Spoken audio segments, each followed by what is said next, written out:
السلام عليكم ورحمة الله وبركاته. حبايبي عاملين ايه؟ يا رب تكونوا في احسن حال. النهارده ان شاء الله هنعمل صابون الصلب، او هنحول كوباية زيت مستعملة الى صابون صلب، الى حاجات كتير جدا هنستخدمها، زي برسيل جل بتاع العبايات السوداء، زي غسيل المواعين والملابس وتلميع الألمونيا. اول حاجة دي صابونة صابونة الفحم، هنستخدم فيها الفحم. اول حاجه هنعمل ربع كوبايه ميه، هنحط فيها معلقتين من البوتاص او ديبوشار او حجر تسليك المجاري، معلقتين، وهنسيبهم يبردوا خالص عشان ما ينفعش نشغل فيهم هما سخنين كده. الفيديو الجانبي ده لان الفيديو الاساسي معرفش ما صورش ليه، فانا نفس الخطوات دي هي نفس الخطوات دي. هنجيب كوبايه زيت مستعمل، هنحط عليها معلقه سكر، وهنقلبها كويس، ندوب السكر مع الزيت، وبعدين هنحط عليه ربع كوبايه البوتاص، هما معلقتين على ربع كوبايه ميه، وهنقلبهم شويه كده. بصي عمل ازاي، لونه عمل ازاي. طبعا هنستخدمه زيت مستعمل في الموضوع ده. وبعدين هنحط معلقه من الفحم كده. لما حطيت معلقه من الفحم اهو كده اول الفيديو ده، وهنحط معلقتين من النشا. هنحط مع النشا ليه؟ النشا اولا حلو في الملابس جدا، بينعم القماش وبينعم الملابس، بينعم الايدين كمان، واللي فوائد كتير جدا النشا في الصابون. كده هنقلبه لغايه لما يصبن، وبعدين نسيبه في نفس الاناء بتاعه ده، نسيبه كام يوم لغايه لما ينشف عشان استخدمه على طول. نعمل منه البرسيل ونعمل منه الحاجات التانية. كده بنقلب فيه لغايه لما يصبن، وهنسيبه في نفس الجرد الصغنن ده.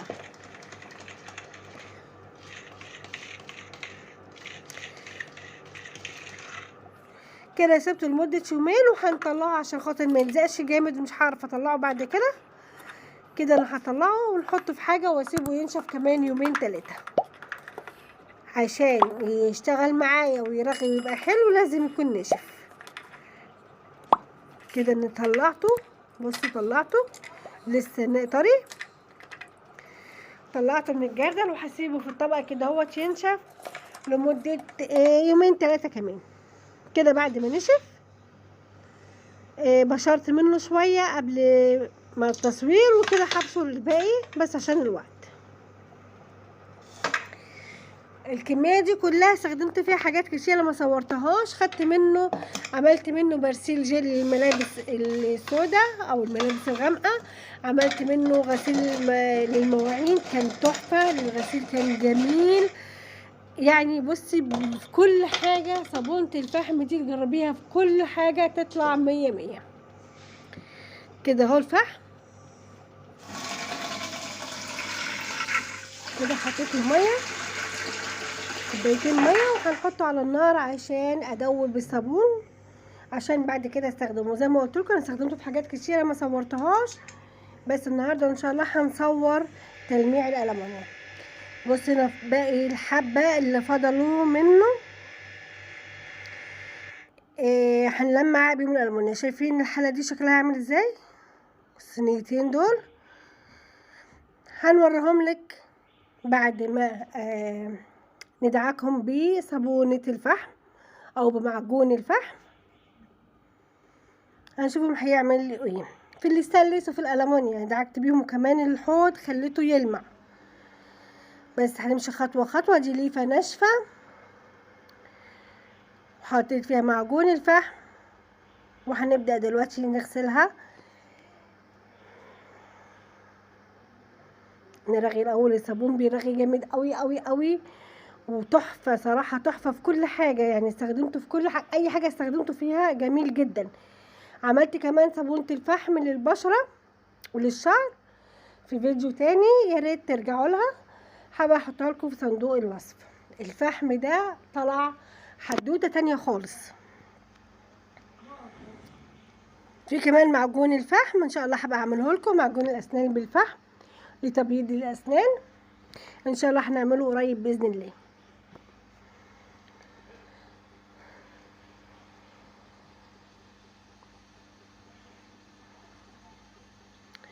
يا ريت لو عجبك الفيديو متنسيش بقى تعملي لي لايك عشان الفيديو يترفع واكبر قدر من الناس تستفيد منه، ولو مش مشتركه يسعدني اشتراكك ويشرفني، وفعلي الجرس يوصلك مني كل جديد. كده الحله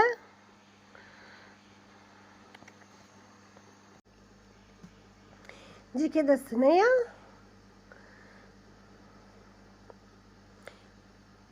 يعني طلع حاجه جميله خالص والله الفحم ده، يعني تهيألي كده، بتهيألي انا شخصيا مش هستغنى عنه تاني، يعني هخليه على طول عندي علبه فيها معجون الفحم ده، حاجه خطيره جدا.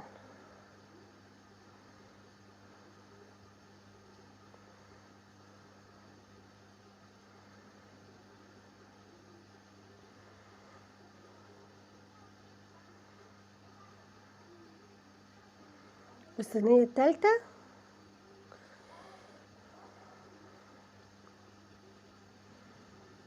وانا وريت لكم ظهر الصينيه ده كان عامل ازاي، والصينيه يعني انا سبتهم، انا ما بسيبش مواعيني كده بس سبتهم عشان خاطر نجرب صابونه الفحم دي هتعمل ايه او معجون الفحم ده هيعمل ايه.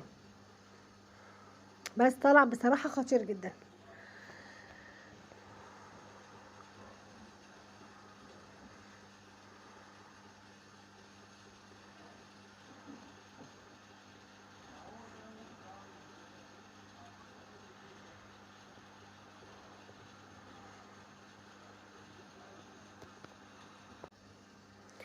ادي الصينيه التالتة.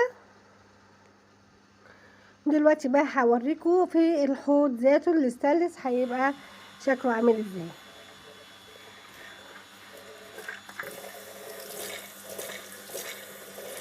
اللهم صل وسلم وبارك على سيدنا محمد وعلى اله وصحبه اجمعين. برضو حبه معجون من بتاع الفحم، هندعك بيه الحوض كويس. دلوقتي تشوفي الجمال والحلاوه بتاعه الحوض بعد ما دعكناه بمعجون الفحم.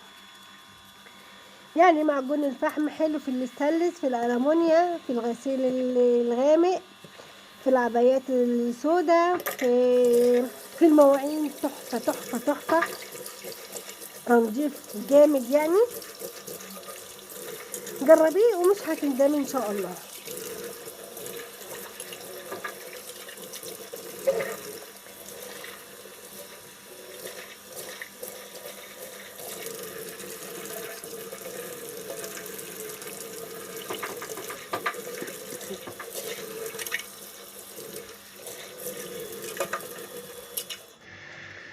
كده بقى خلاص وصلنا لاخر الفيديو. هوريكي نتيجة شغلي او شغلنا.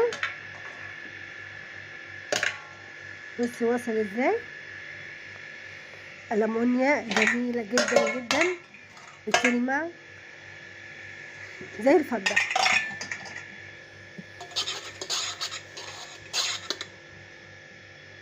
بصي دي كده الألمونيا، ده شكلها.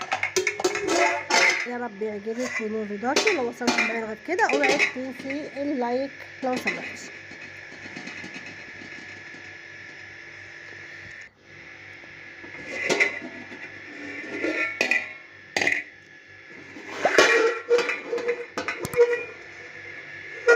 هو التصوير والله ظالمها بجد يعني.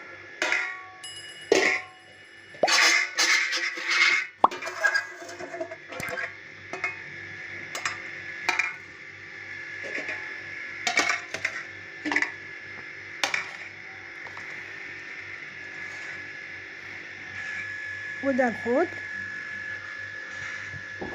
بيلمع كأنه لسه جديد. ودي الألمونيا قبل ما تتنضف. شكرا على المتابعة، والسلام عليكم ورحمة الله وبركاته. في امان الله.